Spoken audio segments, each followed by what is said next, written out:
qui est l'assistante d'un chirurgien spécialisé en chirurgie reconstructive, plastique, voilà. Et grâce à Sandrine, aujourd'hui, nous allons en apprendre un peu plus sur les techniques de reconstruction du sein après cancer. Alors, il existe 3 techniques de reconstruction mammaire. La première, on va les énumérer tout d'abord. Nous avons d'abord la reconstruction mammaire par implant, la reconstruction mammaire par lipofilling et enfin les lambeaux. Première méthode de reconstruction, L'implant modulaire. Comme son nom l'indique, c'est un implant que l'on peut moduler. Alors, les implants, de manière générale, pour la chirurgie esthétique, on va plutôt utiliser ce type d'implant. C'est des implants définitifs. Exactement. En 100% silicone. Voilà. Voilà. Donc ça, ce sont des implants pour la chirurgie esthétique que l'on peut également utiliser pour la reconstruction mammaire. La plupart des chirurgiens plasticiens utilisent d'abord dans un premier temps un expandeur que l'on va gonfler au fur et à mesure et qui va être enlevé pour être remplacé par un implant comme celui-ci. Mais Petit Malin a inventé un super truc, voilà, l'implant modulaire. On ne citera pas son nom ni sa marque. Et l'avantage de cet implant modulaire là, c'est qu'à la fin, en fait, on n'est pas obligé de le retirer. C'est un modèle où le chirurgien va simplement tirer sur la petite valve ici et ça va devenir un implant définitif. Celui-ci est composé de 2 chambres. Donc une chambre avec du silicone en dessous, cohésif, c'est-à-dire qui ne coule pas. Voilà, c'est comme ce machin-là. Silicone cohésif qui ne coule pas. Qui ne coule pas, voyez. Voilà. Bien. Magnifique. L'avantage de pouvoir moduler un implant, c'est donc de pouvoir réguler la taille. On peut gonfler et dégonfler à volonté. Démonstration. La valve, donc elle est dans une petite logette sur le côté, en latérothoracique. On introduit notre petite aiguille, notre petit embout au niveau de la valve. Voilà, et le médecin donc insère du sérum physiologique. Apchit, apchit, apchit. Voilà. Ça c'est assez. Ouais. Je me sens pas bien, docteur. Je me sens pas bien.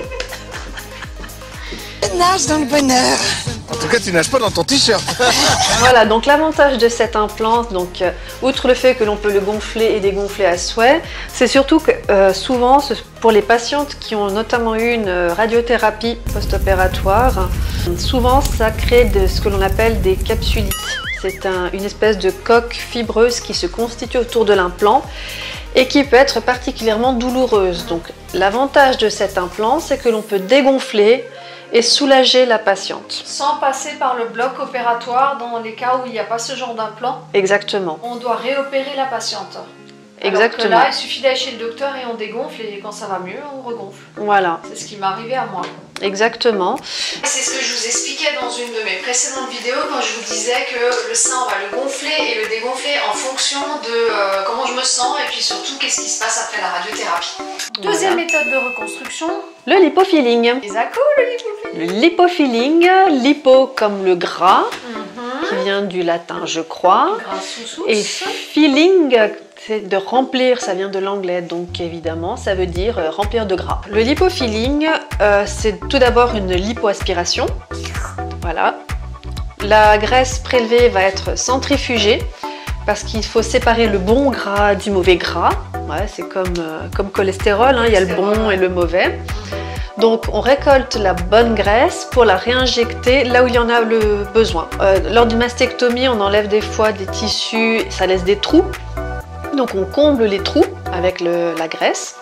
C'est également utile dans le cas de radiothérapie, c'est-à-dire que la peau souvent souffre en cas de radiothérapie. Donc on crée une espèce de matelas de graisse entre la peau et le muscle qui permet aussi ça améliore la peau. Ça rend plus confortable. Ouais. C'est la prochaine étape pour moi. Voilà. C'est qu'on va me mettre un joli tapis de graisse. Voilà. Ça va être tout mou. Ça va être tout mou. Mais surtout, ça va moins me gêner parce que la radiothérapie, c'est un peu le corset, quoi. Ouais, non, c'est une brûlure. Hein. Donc on voit tout de suite quand on se brûle, la peau n'est plus la même. Ouais. Et aussi, souvent, en cas de mastectomie, la peau est directement en contact avec le muscle. Donc on doit libérer ces brides. Donc par des rigotomies, c'est-à-dire il y va à l'aiguille pour détacher le tout et ensuite il met la graisse pour justement créer ce matelas et que ça n'adhère plus en fait. On libère les adhérents, tout de suite la patiente est nettement plus confortable. Alors, ouais, par contre, libéré, délivré. Répare-moi le nibar. C'est trop con d'avoir mal au nichon. Le lipofilling peut être également utilisé uniquement pour la reconstruction, uniquement par lipofilling. C'est-à-dire que souvent ce sont des patientes qui n'arrivent pas à accepter l'implant. Et à ce moment-là, donc, on enlève l'implant et on va faire une reconstruction uniquement par lipofilling, alors en plusieurs séances. Hein, donc la première, c'est la plus importante, on va dire. Et s'en suivront après 2, 3, voire 4 séances. Par contre, ça ne concerne que les petits seins. Voilà. Ça ne Donc c'est pas pour moi. Non. Parce que moi, je voulais récupérer des gros plans. Et enfin, nous avons la troisième technique de reconstruction, ce sont les lambeaux. Alors le lambeau, c'est du tissu de la patiente que l'on va prélever pour reconstruire le sein. Donc il existe plusieurs types de lambeaux. On peut en citer quand même quelques-uns parce que sans entrer dans les détails non plus. Le lambeau qui était utilisé au préalable, donc il y avait le lambeau tram, c'est-à-dire la peau de l'abdomen que l'on prélève avec le muscle pour faire la reconstruction. Donc ça, c'était avant. Nous avons le lambeau grand dorsal aussi. Donc on prélève le muscle du dos.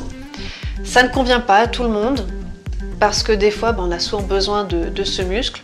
Alors, il suffit d'être un travailleur manuel, un coiffeur par exemple, quelqu'un qui a besoin de ses bras et de ses mains, ne pourra pas accepter ce genre de reconstruction. Quelqu'un qui fait beaucoup de sport aussi risque d'être gêné. Exactement. Le grand dorsal, c'est souvent un lambeau qui, je pense, est utilisé plus en solution de secours quand, par exemple, les implants n'ont pas donné satisfaction. Quand ça merde. En gros, oui, quand ça merde. Donc souvent, de toute manière, une technique de reconstruction, telle ou telle reconstruction, sera vraiment choisie à l'issue d'une discussion vraiment avec le chirurgien. Et enfin, on a le dernier lambeau, c'est la Rolls des lambeaux. Tous les chirurgiens ne le font pas. C'est le lambeau Dieppe. Donc celui-ci, ça ressemble un petit peu au tram. On prélève la peau du ventre uniquement cette fois-ci. Pas le muscle. Voilà. On la met au niveau du sein pour reconstruire et ça fait de très bons résultats, moins de risque de rejet, pas de capsulite, surtout en cas de radiothérapie. Oui, ce sont ses propres tissus, donc beaucoup moins de risque de rejet de la patiente, psychologique notamment. Pas de corps étranger, c'est surtout ça. Ça reste une chirurgie, donc le Dieppe, c'est pas indiqué pour tout le monde. Bon, c'est clair que ça donne une abdominoplastie gratos, mais ça ne peut pas être pour toutes les patientes. Et oui, il y a des conditions. Comme le lipofilling, c'est pour les petits seins, et ben le lambeau Dieppe, par contre, sera plus pour les patientes qui ont comment dire, qui sont plus en chair. Voilà. Des patientes un peu plus grasses. Voilà, exactement, qui ont plus de peau. Tout le monde ne le fait pas, tous les chirurgiens ne le font pas. Il faut compter 6 heures de bloc opératoire et un chirurgien expérimenté et formé en microchirurgie parce qu'évidemment, tous ne le sont pas. Donc là, il faut un pro du pro. Et pro comme le mien, quoi. Voilà, il sait les faire. Ouais. Et il les fait bien. Et il les fait bien. Ouais. Et donc... Il n'y en a pas qui sait. Non. Parce qu'on n'a pas le droit. Non. Voilà. Voilà les 3 types de reconstruction les plus courants. Donc les implants, tac, tac, tac, tac, tac. Le lipofilling. Le lipofilling. Voilà. Et le lambeau. Voilà. Sandrine, merci pour toutes ces explications. Avec plaisir. Voilà, et moi je vous retrouve très bientôt pour de nouvelles aventures. En attendant, prenez soin de vous et à bientôt. Bye bye.